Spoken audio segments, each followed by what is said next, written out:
বাড়িটি 1945 সালে স্থাপন করা হয়। স্থাপন করেন রোহিণী চক্রবর্তী।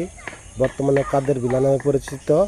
বাড়িটিতে রয়েছে 35টি জানালা, আদিকক্ষ 7টি, বর্তমানে 9টি কক্ষ। বাড়িটি দেখতে অনেক সুন্দর ও অসাধারণ প্রাচীন বাড়ি। বাড়িটি 80 বছরের পুরনো। বাড়িটি টাঙ্গাইল জেলার ঘাটাইল উপজেলার 5টি গ্রামে অবস্থিত।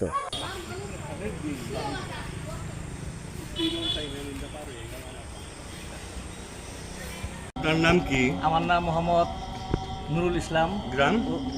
গ্রাম পাঁচটিগড়ি। আচ্ছা, এই যে বাড়িতে যে আপনি থাকেন, এই বাড়িটি এটা পূর্বপুরুষ কাদের বাড়ি ছিল এটা এবং সে কি করত? আমার দাদা মরহুম মকবুল হোসেন সরকার এবং আমার বাবা জনাব আব্দুল কাদের সরকার। এই বাড়িটি 1964 সালে রেওয়াজ বদল মানে এক্সচেঞ্জ করে আমার রোহিণীকান্ত চক্রবর্তীর সাথে এক্সচেঞ্জ করে আমরা এই দেশে প্রত্যাবর্তন করি। আমরা মূলত ভারতের আসামের প্রদেশের লোক।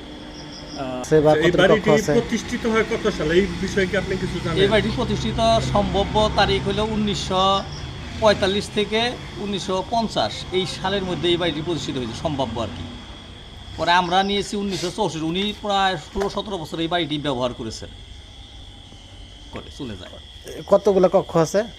এই বাড়িটিতে আদি কক্ষ 7টি, পরবর্তীতে আমি নির্মাণ করেছি 2টি। অ্যাটাচড বাথরুম আগে ছিল না, বর্তমানে অ্যাটাচড বাথরুম সহ পানির লাইন সহ আমরা করে নিয়েছি এগুলো। জানালা কতগুলা? জানালা গণনা করা নাই, তবে আনুমানিক 30-35 জানালা আছে আর কি। ওনারা যে ব্যবহার করছে তাদের কোনো ব্যবহারের কোনো সামগ্রী আছে কি এখানে? ওনাদের ব্যবহারের সামগ্রী বর্তমানে নাই। এই ব্যবহারের সামগ্রী কিছুদিন আগেও ছিল, একটা চৌকি ছিল। সেই চৌকিটা এখন মানে যে হয়ে গেছে আর কি, নষ্ট হয়ে গেছে, তবে কিছু অংশ বিশেষ আছে আর কি। আচ্ছা।